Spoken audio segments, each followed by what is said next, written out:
Mañana develaremos la placa con todo el alumnado y los padres de familia. La ciudad es una y todos la recordamos con muchísimo cariño. Y dígame, ¿qué gusto hace? Jamás nos dieron luz en nada. Nos robaron.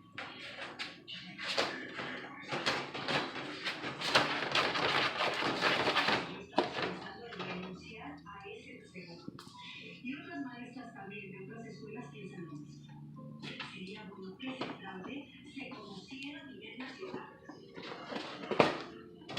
Pero le diré que la